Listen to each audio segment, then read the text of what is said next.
Published 2051 Est, the 20th of November 2017. Updated 2052 Est, the 20th of November 2017. Looking forward to your Thanksgiving dinner on Thursday, stuffing your face with roast turkey, cornbread and green bean casserole studded with marshmallows, then settling down to the New York Giants play the Washington Redskins. Nope, didn't think so. Me neither. Unless you are an expat from the US, there's no reason for anyone in Britain to celebrate this exclusively American holiday. Thanksgiving is a non-denominational festival which falls on the fourth Thursday in November. In the States, it's a bigger deal than Christmas, a time for families of all faiths and none to get together and eat themselves into a stupor.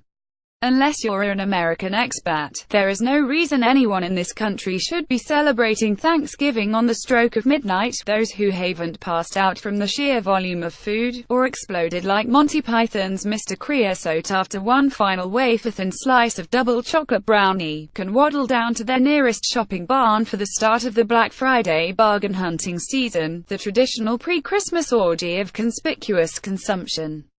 Black Friday is so called because it is said to represent the day retailers start making serious profits after languishing in the red for most of the year. Neither Thanksgiving nor Black Friday have any relevance in this country. Yet over the past 3 or 4 years, both have been foisted upon us with increasing ferocity. Stores and retailers start special offers on Friday to kickstart Christmas spending. This has proved so successful that a couple of years ago a scale riot broke out at an Asda supermarket in northwest London as customers fought each other for cut-price televisions. It was a reenactment of the Great IKEA riot a few miles around the North Circular Road, when someone was stabbed in a dispute over a discounted sofa. This year police have started advising retailers to hire extra security staff to prevent sporadic outbreaks of violence among bargain hunters. Makes you proud to be British. Yet until about 5 minutes ago, none of this madness existed. Like Halloween, another tacky American import which has hijacked Guy Fawkes Night, and about which I wrote recently, both Thanksgiving and Black Friday are now fixtures in our calendars. Supermarkets tempt us with traditional Thanksgiving treats. Color supplements carry recipes for Thanksgiving dinners. The Sunday Times magazine this weekend devoted several pages to telling readers how to prepare mouth-watering delights such as pumpkin pie, canned sweet potatoes, and green chili cornbread. Why do the editors imagine that out there in Middle England, people are thinking to themselves, I could murder a slice of green chili cornbread? London's Evening Standard, my alma mater, got in on the act with recipes for the best vegan Thanksgiving. You couldn't make it up.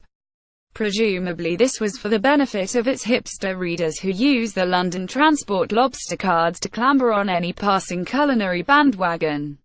An equally ludicrous import from the other side of the Atlantic is Black Friday, supposedly the first day businesses start turning a profit after languishing in the red all year. Such sales are usually accompanied by crowds, queues and even violence. A couple of years ago a scale riot broke out in a Asda store over televisions last week. For example, the standard food pages featured a menu to win over a millennial, which included Moroccan spiced smoked goat, octopus tentacles, pumpkin with quinoa, lime with seaweed, coal-roasted carrots and something called sumac, which I always thought was a 25-stone Scottish sumo wrestler. But with a hated Donald Trump in the White House, I can't imagine any achingly on-trend standard reader in Shoreditch sitting down to a supper celebrating the Great Satan, not even the vegan version.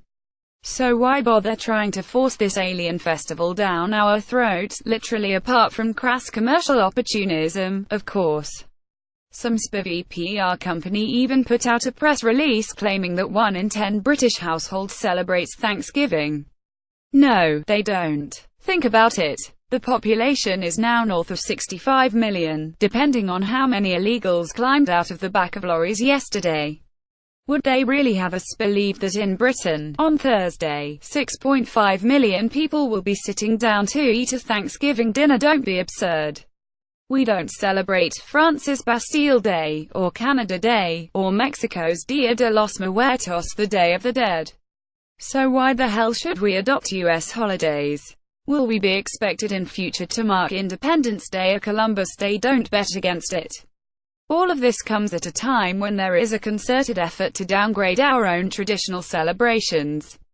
The campaign to erase Christmas has been underway for years now, lest it offends minorities. What baffles me, though, is why we are adopting alien traditions. We are constantly being told one of the worst sins anyone can commit in these ludicrously sensitive times is cultural appropriation. Wearing a sombrero, a red Indian headdress to a fancy dress party is considered racist. White men and women who sport dreadlocks or braid their hair into cornrows are said to be insulting blacks, though, curiously, it doesn't apply the other way round to black women straightening their hair. Thanksgiving was first celebrated in 1621, when the Pilgrim Fathers, fleeing religious persecution at home, invited a group of local Indians to join them for a turkey feast. Surely anyone in Britain appropriating Thanksgiving is not only guilty of disrespecting Native Americans, they are also causing grave offense to vulnerable descendants of those Mayflower Pilgrims, whose ancestors suffered for their faith. At this rate, it can only be a matter of time before celebrating Thanksgiving is classified as a hate crime. I don't want to ban it, just ignore it. But if you are gullible enough to guzzle down a Thanksgiving dinner on Thursday, as the Americans say, enjoy. And have a happy Black Friday, y'all. Give us a twirl. You're a niche. Bruce Forsyth is to be investigated by the Met over claims he harassed Anthea Redfern with his catchphrase "Give us a twirl" like Thanksgiving and Black Friday. See above. The current UAL abuse panic spread to Britain from across the Atlantic. The latest aging celebrity name in the frame is George Takei, the 80-year-old actor who played Mr. Sulu in Star Trek. He says the alleged incident simply did not happen. Beam me up, Scotty. No doubt the Met's Jimmy Savile squad is already scouring old episodes of Doctor Who in search of suspicious UAL misconduct. It can't be long before they feel the collar of a Cyberman for harassing one of the Doctor's lovely assistants. Although some serious allegations have been made, most notably against Kevin Spacey and Harvey Weinstein, the definition of what constitutes UAL misconduct has been stretched to breaking point. Megyn Kelly, the U.S. television presenter, has complained that she was asked to twirl when she went for her interview at Fox News. She was 32 at the time and a trained lawyer. Choking back tears, she said, "I felt degraded. I am still humiliated by that. 14 years and a succession of multi-million-dollar contracts later. Still, wait until Scotland Yard hears about this."